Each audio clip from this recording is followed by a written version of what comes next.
Welcome to How to Split a Toaster, a divorce podcast about saving your relationships from True Story FM. Today, your toaster needs to talk to the kids.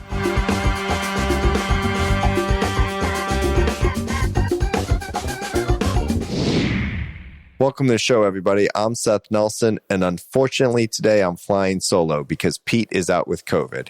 He'll be back before we know it, but we wanted to move forward with today's conversation because it's one we feel is very important. We've talked a lot about how to deal with parenting plans, finances, and more when it even comes to kids during divorce. But how do you help your kids when the divorce hits them emotionally? Today, we're talking with Sara Hadgraft, a licensed marriage and family therapist and licensed professional counselor in Birmingham, Alabama, where she guides family through the pain and disappointment of divorce. Sara, welcome to the Toaster. Thanks. I'm excited to be here.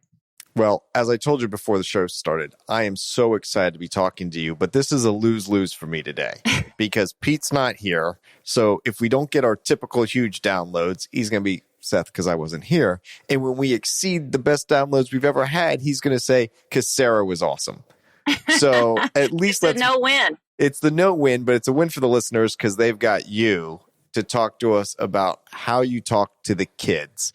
Because from a lawyer's perspective, I've done a lot of stuff of like, hey, this is what you should do. Don't say this. Don't do that. We've even had people on the show where people write in to say, look, I listened to what you said, Seth. It actually worked. And Pete hates that when people give me compliments.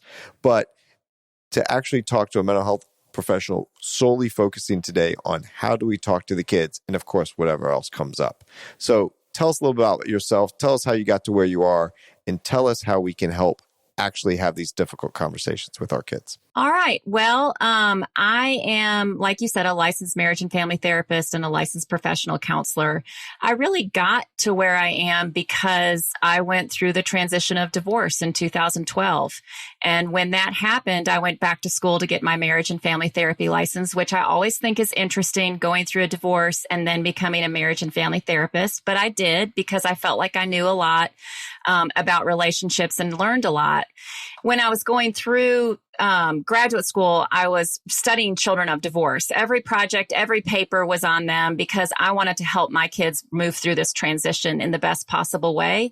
And what I learned is that communication between co-parents and limiting parental conflict is the number one way to help children.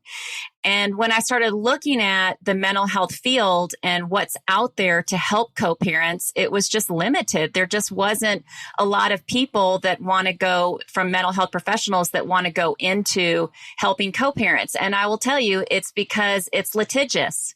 You know, the family lawyers tend to scare mental health professionals. That's it. Pete would love this. Pete would love this. You're blaming the lawyers. Nice job. Well, there are some really great lawyers, and we need lawyers because they're advocates, especially during the time of divorce when you feel so vulnerable. But often, you know as well as I do, there are lawyers that want to make a buck and want to keep the conflict going so that they can make more money. And that just hurts the kids. It's easy to stir the pot. Yes. Right. But so you're on this journey. You say, look, there isn't a lot out there where mental health individuals want to actually help people stay away from conflict and to talk to their kids. Right.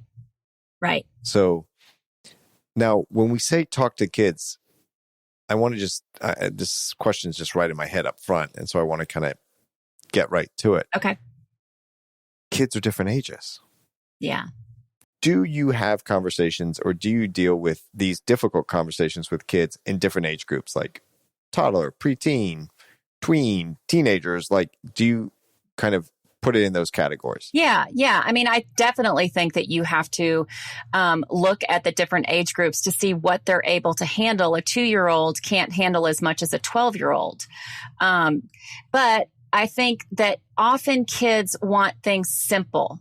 And kids are a lot like people. They're selfish in that they just want to know, how is this going to impact my life? How is my schedule going to change?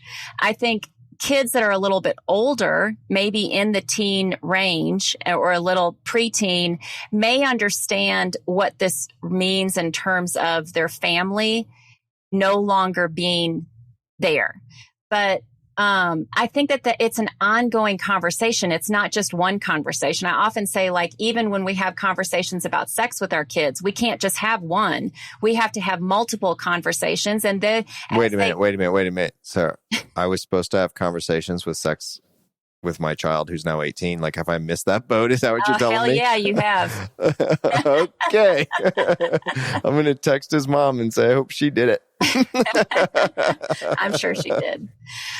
So yeah, I mean, I think it's a multiple conversations that you have over a lifetime, because as they grow, they grieve different things. So like an elementary school child may grieve that dad's not dropping him off to school, but mom is. And the middle school child may grieve more of the open house or how the game schedule is going and when mom and dad are coming in and when they're not able to be there. But every time a child has to go to one parent's house, they have to give up the other parent. And that is something to grieve. That is hard to adjust to. So it's a process, I think. That's a really good point. And I know I've talked about this on the show before. When my son was very little, as the listeners know, he was just 2.5 when we got divorced. And he was grieving when he would be at my house because he missed his mom. And then he was grieving when he was at her house because he missed me. And we had this conversation. I said, well, I miss you when you're at mommy's. And I'm also really happy that you're spending quality time with mom. And when you're with mom, I think it's a good idea for you to be happy to be spending time with mom. And when you're with me, you can be happy to spend time with me. So you can be either happy all the time or you can be sad all the time because you're missing the other parent. Do you want to be happy all the time or sad all the time? And he was very little and he said, I want to be happy all the time. I said, well, then let's try to work on that. And I called his mom after he went to bed that night. And she was like, hey, what's up? And I said, look, here's the conversation I had. And she said to me, oh my God, I'm so glad you called because it breaks my heart when he's here and he's telling me how much he misses you. I love it that he misses you, but I want him to be happy and have fun. Here I am. I missed you too. Let's go have fun. Let's not doing this. So how can you help? And look, I got lucky. Yeah. I thought of that at the moment. I said it. I'm not saying I'm some great parent. I got lucky. But what do you talk about with kids when they're grieving the loss of the other parent, when it's just a loss for a day, 2 days, a weekend, a week? How do you have that conversation? I come from the place of, I think it's okay for them to be sad and to grieve. And there are things in life that are sad. Now, I wouldn't want them laying in bed and they couldn't get out of bed or pitching a fit and they couldn't get beyond that. But I'd also want to acknowledge that, yeah, this is a sad process. But I often say, and I said this to my girls, everybody's going through sadness. There is no life that doesn't go through pain. And so I think getting comfortable and helping our kids understand that life isn't going to be happy all the time, but there will be happy moments. That's a coping skill I think that you're giving your son is, what does it look like to move past my sadness and to carry my sadness but still enjoy my life? And even adults don't know how to do that. But it's a skill that I think as parents, we can model for our children. So I have a theory on happiness because we say we all just want to be happy. If Pete was here and you disagreed with me, he would love this. If you disagreed. But here's my view on happiness, and I can be wrong on this. Okay. Is I think it's a mistake for us to say, well, I just want my kid to be happy. Or I just want to be happy, because I think that's an emotion. And if you're at a funeral and you're happy, you could be a psychopath. Like, right. What's going on here, right? So is there another word that we can use other than I just want to be happy? Is I can be content, I can be engaged, I can be mindful, I can be deliberate, I can have meaningful relationships. What other word, if any, can we say instead of happy, or am I just off on the wrong path here? I don't think you're off on the wrong path. I think you're right, though, with the 2.5-year-old, happy they understand. He grabbed onto that. So that was a good word for him. But as he grows, then you give him more feeling words. Like you think about anger. Anger is just the tip of the emotion. Underneath anger is so many other emotions. So that's where I think counseling can be really powerful with kids and adults, is it helps people learn what they're feeling and how to articulate what they're feeling. Because when they can articulate what they're feeling, then they can ask for what they need. And that's the power of counseling. Well, that's such a great point. And I think it's hard for people to do that even as adults. Yep. It's almost like describing a bottle of wine, right? We all can say whether it's red or white because you can see it, but the wine tastes different. People then have to create all these words that I never understand, right? It's smooth, heavy finish, tannins, all this stuff, because they're trying to describe the taste, but different people will even taste it differently. And I think that's much like our emotions. We all feel stuff, but how do we describe it? And then how do we describe it in a way that's not offensive to the person that we're discussing it with? Maybe we have to describe it in ourselves and then figure that out. And then how do I explain it right to the other? So it's like, I got to taste the wine. This is what it tastes like to me. I have it in my own mind now, but are the words I'm saying going to be meaningful to the other person? Yeah. What do you say to a teenager? You think about that with divorce, and I use the metaphor like there's a courtyard, and if you put divorce in the courtyard and the family is looking around from different rooms onto the courtyard of the event of divorce, everyone has a different perspective. So for one child, it may be a relief.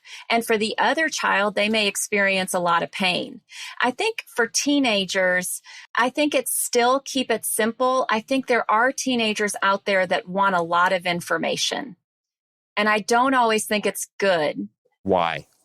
Why are you getting divorced? Right. And what I recommend for my co-parents to answer that question is, look, guys, I don't want to put you in a position to be a judge. Because if I tell you my perspective, this is my truth, and your dad or your mom are going to have their perspective and their truth, and then you have to judge who's right and who's wrong.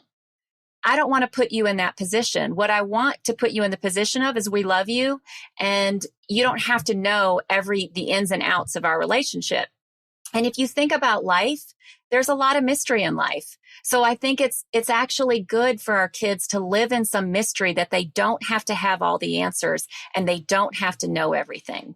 Well, I think it's really interesting the way you took that answer, which I've never heard it explained that way in all my years, to make it about the child.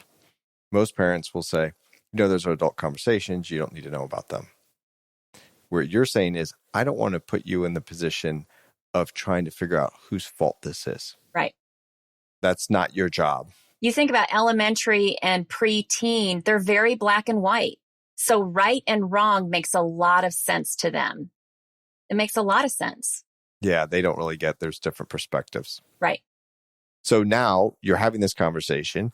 They're grieving. You're helping them through that grief. You're giving them different words to describe it. You have the conversation. They ask you why. You say, look, I don't want to make you the judge. But then they're talking to you. How do you not judge what they're saying? How do I not be defensive when they start coming at me? Well, first of all, when you have the conversation, I really think it's important that both parents are there and that both parents have a shared narrative, that they're willing to say, this is what happened and this is why we're doing this. And it doesn't have to be detailed. What I'm not a fan of is when one parent tells the child without the other parent there. And when you say have a narrative about what happened, we're not really getting into the what too much. We're like, hey, we've made this decision. And I advise clients, and I'd like your input on this, is mom and dads don't get divorced. Moms and moms don't get divorced. Dads and dads don't get divorced. Married couples get divorced. Husbands and husbands, wives and wives. But nowhere when a little kid draws a picture do they put, brother, sister, husband, wife. They put mom, dad, or whatever it is. So I advise to use those words because it kind of takes it out of their family unit, even though we're talking about the same people. Yeah. Yeah. And what you're doing there is you're saying spousal love and parental love are two different things. They're not the same. But I will tell you, there are a lot of parents that don't get that either. They think that because they're a terrible spouse, they will be a terrible parent. And that's a lot of my work is, look, it can't be the same relationship. We have to give your co-parent a chance to prove themselves as a good parent. So when the kids are talking to you about what's going on with them, it's really easy to get defensive and judgmental. How do you kind of check your ego on that? Well, I just walked a couple through this, and one of my recommendations was to say, "Hey guys, those are great questions, but any questions in regards to what's going on with our family, because we'll always be a family. A divorce is just a piece of paper. The family will always remain. Those questions need to come before Dad and I, and we will answer those questions together, because I really want to say from the beginning that we have to be on the same page. So kids may have to wait for an answer. In terms of dealing with your own defensiveness, that's really hard. I'm just going to say, you're going to mess up. You are going to mess it up. And because you're human, I mean, it is hard. It is triggering everything in you. Your co-parent, I think, is probably the most difficult person on the planet. But what I will often say to my co-parents is you're modeling for your kids how to handle a difficult person. What do you want to model for your kids in that? Right. That's a good point. Even if you don't say it that way, because we don't want to say the other spouse or the other parent is difficult. Ultimately, you're teaching them a skill. And ultimately, the kids figure it out. Because they have a relationship with you and they have a relationship with their other parent, and they know what difficulties they have within these relationships. And throwing kind of fuel on the fire doesn't help that when they're going to figure it out eventually. And yeah. And yep. I kind of state that emphatically all the time. I would say, oh, kids will figure it out. Is that true? Or do sometimes there's so much polluting by one parent that they never really got the chance? Because I deal with some people that are in their 70s and 80s and they're like, yeah, no, I'm estranged because we got divorced, and they kind of blame it on the other spouse. I wasn't there 10, 20, 30 years ago. So do they really figure it out? Well, I mean, I think you make a good point. I think there are some co-parents that just can't let go and that use their kids as a weapon, and the kids take the hit. I think it's possible. Yes. I think the majority of kids, as they walk through life, will begin to see what kind of parent their parents are. Showing up as a parent is different than showing up as a spouse. Yeah. Yeah. All right. Now, this part kind of threw me off. Okay. And when I was looking and reading about the 7 ways to help your kids grieve, and by throwing me off, I just never really thought about it, or maybe I didn't say it the way you said it, but find time to play. Yeah. What do you mean by that when you're going through the ways to help your kids get through this? Oh, man. I mean, I just think divorce is such a complicated grief that it is so easy. I remember when I was going through my divorce, it felt like I was so tired because I was grieving, and it was such work that every step was like I was walking through mud.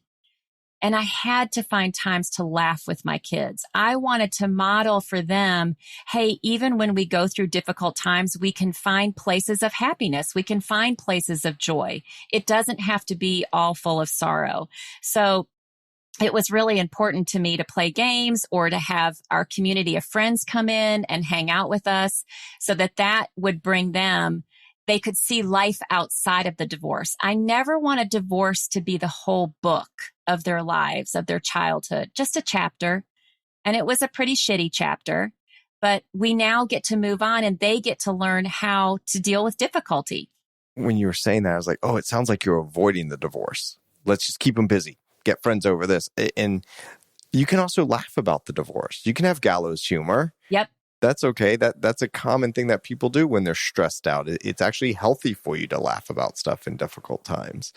Did you get to a point when, sometimes when they're grieving, it's the old, ooh, is the joke too soon, right? Yeah.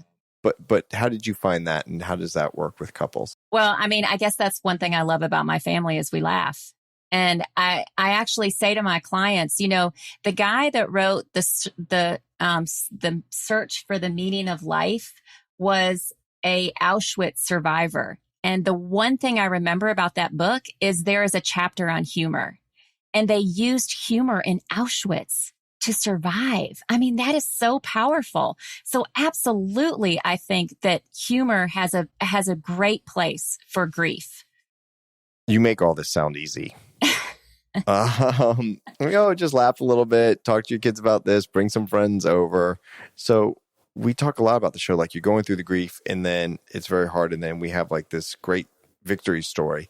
But how do you do it in the moment? Because our listeners are going through it in the moment, or their kids are older now, but they're still dealing with their former spouse, but they still now have grandkids together, or they're getting ready to go to a wedding. Mm-hmm. What are steps you can actually do in the moment when things are difficult with the other side and your kids are around or they're watching? Well, I mean, I think in the moment, the first thing is you've got to work on your triggers and your reactivity. And you do that with a therapist, and you do that with self-help, figuring out what is the trigger that my co-parent does that triggers me to all of a sudden react. I can remember working on a text message one time for like 30 minutes, thinking if I put it in the text message, it'll sound new and different and things will change. And, I put my phone down and I walked away because I realized it's not going to change. This is what it is. And that was a powerful moment for me of acceptance. So you will mess up. This is very difficult. But I think you doing your own work in terms of working with a therapist, and then also, talking to other people that have been through divorce and what worked for them and what didn't work for them. But that question is really important. It's what worked for you to get past this, what didn't work. It's not a bitch session, because when you're talking about what worked for you, that means did they do the hard work? And a lot of people don't. Like, I guess what I see is oftentimes people will get a divorce and then they'll start dating. And I'm like, no. Because if you don't figure out what happened in this relationship, you are going to take it to the next relationship. Slow down, do the work, figure out what you're doing, what you brought to the table that caused this relationship to fail, because you're going to bring it into the next relationship. You've got to figure these things out. So I think my divorce was a catalyst of me relearning myself in so many ways. And that's so important when you're doing that hard work, because it's not necessarily pretty. It's not pretty. It's not. These are the mistakes I made, when it's a whole lot easy to talk about the mistakes the other parent made or your spouse made in your relationship. Those are easy to point out because you've been doing it for years, right? And sometimes you didn't contribute to that at all. That's kind of their baggage, their stuff, the stuff they have to work on. But how did you respond? What was going on with you? Did you fuel the fire? Did you not? What was going on there? When you start to become curious about what you did and what you brought to the table instead of defensive, you're on the cusp of learning about yourself in ways that you never could have before. And I thought you're 7. I'm not necessarily a check the box kind of guy, but I really liked your 7. And so I don't want to really miss any of them, even if we don't touch on all of them as in-depth as others. But remind your kids that everyone has a journey and no one gets through life pain-free. Unpack that, because there's a lot there.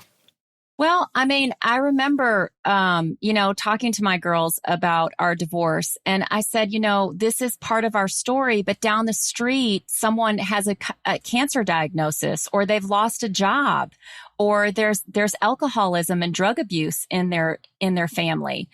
There's just, when you look at families, there are often pain, which can lead to a lot of growth, but I didn't want my kids thinking that they're odd for this happening, because it's not odd. This world does have pain in it. And we have to, as a parent, the thing I want to help my kids the most is learn how to walk through the pain in the best possible way, which is grieving, taking breaks, being kind to yourself, talking to a therapist, having a community of friends to love you through it.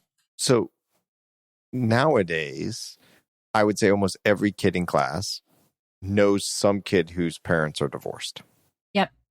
Obviously, if the child who has married parents is now going to go through the divorce, they're going to reach out to other kids and say, what happened? How's it at your house? Is that a fair assessment? Is that a fair guess that they're going to talk to their friends? Or do they usually keep it bottled up and they don't want people to know? Or am I being too general here? No, I mean, I think it depends on the age, and I think it depends on the temperament of the kids. There are, little 6-year-old girls that will sit at a lunch table and say, my mommy and daddy just got a divorce, and they don't really understand. They just know the word and they don't really understand, what's going on. And then there are other, boys.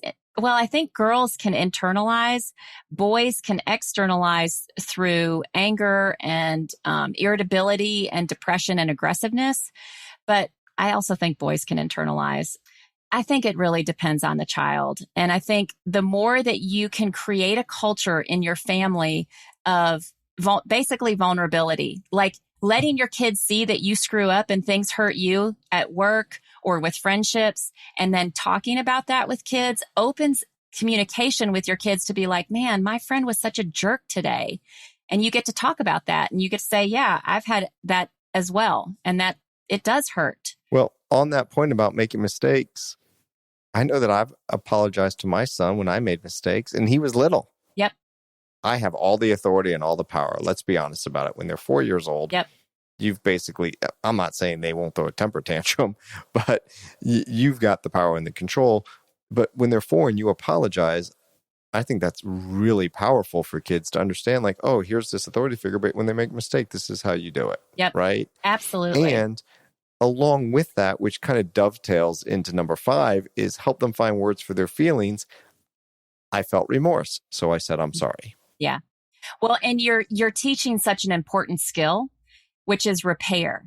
Like in relationships, conflict is not necessarily bad. What's bad is when people can't repair after the conflict. So by you going and humbling yourself and saying, I really see that this was my fault and I'm sorry, I acknowledge and take responsibility for this part. I don't have to take responsibility for everything, but for this part, and I'm really sorry. That's huge. I remember one time I apologized to my daughter and I said, but you, and she said, Mom, you're just making an excuse and you're using your behavior to excuse you. And I was like, oh shit. Okay. I'd be like, that is a great point, and I'm cutting you off from electronics. I know. Don't call me out on that shit. That's what's hard when you're... Give me your iPhone. When you're a therapist and they come back and they're like, Mom, are you open for feedback? And I'm like, oh, shit. Okay. Oh, here it comes. Here it comes. I came back with, you know what? I'm sorry, because that's not the kind of mom I want to be, period. Right. I didn't give anything else after. So here's the dangerous part I see. You do all this great work. You teach them how to express their feelings, and then they come to you and they start complaining about the other parent. Mm. They're like, the parent makes me feel this way. This is what happened. This is what they did. And they're complaining. And guess what? All those complaints are major reasons why you got divorced from that parent. Mm-hmm. How do you not just be like, oh yeah, shit, I've been there. Well, I mean, to be honest, I think there's going to be times you're going to do that. There are, because you may be in a thin place and you just cannot hold. You can't hold the ground there. But honestly, like I will say, like, I think that you have to take your complaint to your parent. I can't do anything about your mom or your dad. This is a relationship issue. So you have to find your voice with the other parent. So you can say that, Daddy, that hurt my feelings, or Mommy, when you do that, I don't like it. I don't feel like you understand me or you listen. And kids have to have those skills of stepping in to difficult relationships and having difficult conversations. Right. And when they're teenagers and they don't want to talk to you anyway, it's also about giving them coping mechanisms of what words to use. So for example, a word that I really strive hard to use and not use, because I'm trying to replace one word with the others. I try not to use but. Because in my view is, hey, like kind of what your daughter said was that, what you did was this, but, and then you're going to, and in the but after that is the important part in that sentence. Yeah.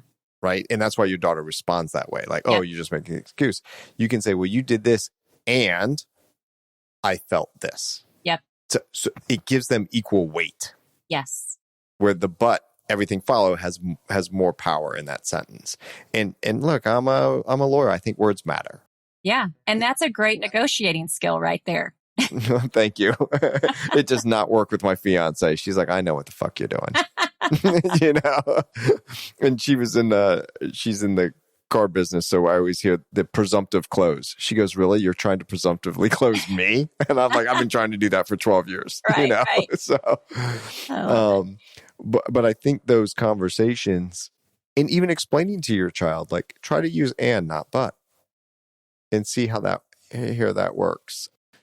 So here's the other thing that I find really hard to do is, how do you tell the truth? And this is number 6, without the blame, because it just creeps in there, even with the tone of your voice, right? Or your inflections.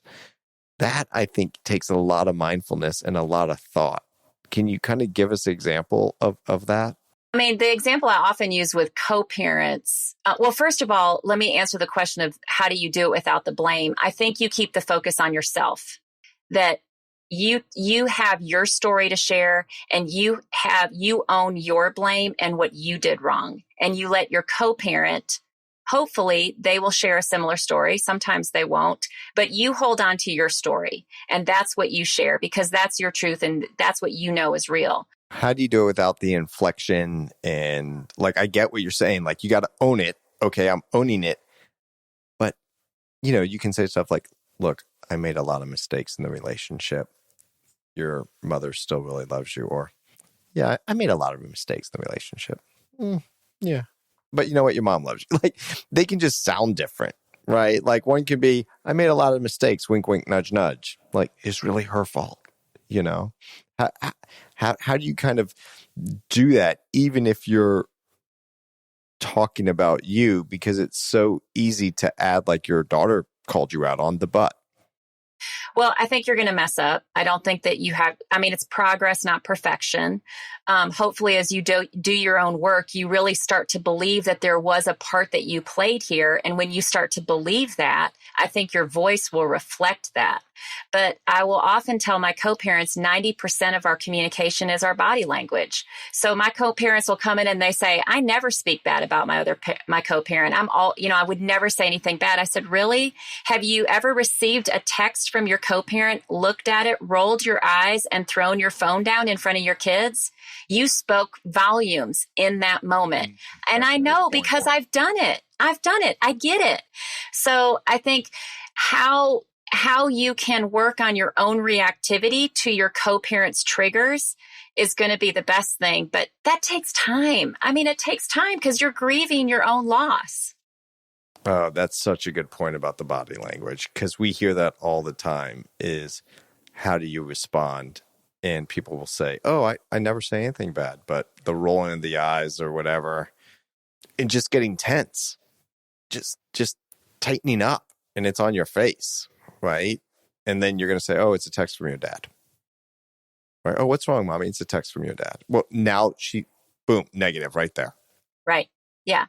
Right. And it's a negative if that's the story that you're telling about their dad. I mean, that you can also say it's a text from your dad and I've not had a really good day and I'm having a hard time right now, but we'll figure it out. Yeah. And with the positive and with some hope Now, I mean, like you say this stuff, I'm like, yeah, that's great. That's great. Sounds easy. This is the hardest one. And I have this skill until I don't. And it's like going off a cliff. It isn't like a slow progression, and it's being patient. I am real, and I know this is a negative about me, and is that I can be really patient till I'm not. And when I'm not, I am freaking done. And it seems like I'm turned just like that. Like, well, everything was fine. Because internally, I can feel I'm getting more and more less patient, but I don't externalize it. So, and when you say be patient, you mean with your kids on this whole arc, right? We're not talking 20 minutes. We're talking years, especially if they're little. Yes. Yes. Yes. This is something that will affect the family forever. There will be all kinds of little twists and turns that you can't see with divorce when you sign the papers or go call your lawyer for the first time. So yeah, there will be definitely being patient with yourself and the process. In the patience, I think as you go through the process and you mature, I think that hopefully people start to learn just self-compassion, that you don't have to have it right every single time, that you will fuck it up. We all have, but that it'll be okay. If the only thing that it's not okay is if you fuck it up and you don't learn from it. Right. Over and over and over. Yes. And that's a recipe for losing your kids. Right. For losing them in the long run. Yep. Right. You're so justified that by God, you got that last word in, and that was so great. And I tell my co-parents that by doing that, you just hurt the kids. And all my co-parents, the one thing they can agree on is they love their kids. Yeah. So why are you going to fuck it up by bashing the other parent and doing all this other crap? Yep. And that's the thing that I think people miss is you're modeling how to deal, even if it's in your own mind, with a difficult person. You don't say to your kid, your dad's really difficult. Let me show you how I handle difficult people. But they're going to see it eventually. Yep. Right? They're going to come to you and say, Dad says this, this. And you say, well, this is ways to deal with that. I know that might be difficult for you, not for me. You keep it on them, not on you. And you can kind of go through those aspects of it. And I find that parents either really work hard and then if they fuck it up, they beat themselves up over it, or they're just totally oblivious. Yeah. You know, I think one of the things that is one of the most important things I would want your listeners to know about kids is that kids will often tell the parent who they're talking to what that parent wants to hear. So especially in divorce, if that parent wants to hear dad's a jerk or mom's a jerk, then when they're talking to dad, they'll be saying mom's a jerk. And the problem with that is then that puts the child in a position to take care of the parents. If the child is telling you what you want to hear, now they know, oh, mommy wants to hear that daddy's a jerk. And so that makes mommy feel good. So now I got to take care of mommy. And what I really want parents to know is it is not the job of the child to be taking care of you. It is your job to take care of them. And so you're called to do the harder work. And so when you start seeing that manipulation of, let me tell you what daddy did and it feeling good as the parent, the mother or the father, then, you know, calling yourself, hey, we're not going to do that. Like that's not something in our family that we do. I'm not going to have that conversation. Or I like to say, that doesn't sound like mom or dad. Let me call them and talk to them about it. And it gives the child, now the child knows mom and dad talk. Well, shit. I better make sure. I better watch what I'm doing. I better make sure shit better add up. Yep. That's right. That's right. We hear that all the time. So first off, thank you for that amazing point, because that I think is key. You decided to have children, and everybody knows that deal. When you have a kid, you take care of them. They don't take care of you until you get really, really older. And then, if you've done a good job, that shit's now on them to take care of you. That's right. Okay. So you write blogs, which are amazing. And we will have those links and everything in the show notes. And I just want to thank you so much for taking the time to join us on the Toaster. But before I let you go, where can people find you? You've got great stuff out there. Yeah. So here's the plug. It's Sparrow Counsel, COUNSEL.com. I'm located in Birmingham, Alabama. And that's where they can find me, on my website. I lived in Alabama for 1 year. Oh, did you like it? I loved my job. I was a law clerk for a federal appellate judge in Montgomery, Alabama. Yeah. So that was awesome. Montgomery was just a little too small for me. Montgomery is like the armpit. It's not. I didn't say it. I loved Birmingham, though, when we'd go up there from time to time. Birmingham's fantastic. Yeah, it's great. So, listen, if you got questions out there, you can just go straight to our website. And on behalf of our wonderful guest, Sara Hadgraft, thank you for tuning in to How to Split a Toaster, a divorce podcast about saving your relationships. Pete, get well soon. See you next week. Thank you. Seth Nelson is an attorney with NLG Divorce and Family Law with offices in Tampa, Florida. While we may be discussing family law topics, How to Split a Toaster is not intended to, nor is it providing legal advice. Every situation is different. If you have specific questions regarding your situation, please seek your own legal counsel with an attorney licensed to practice law in your jurisdiction. Pete Wright is not an attorney or employee of NLG Divorce and Family Law. Seth Nelson is licensed to practice law in Florida.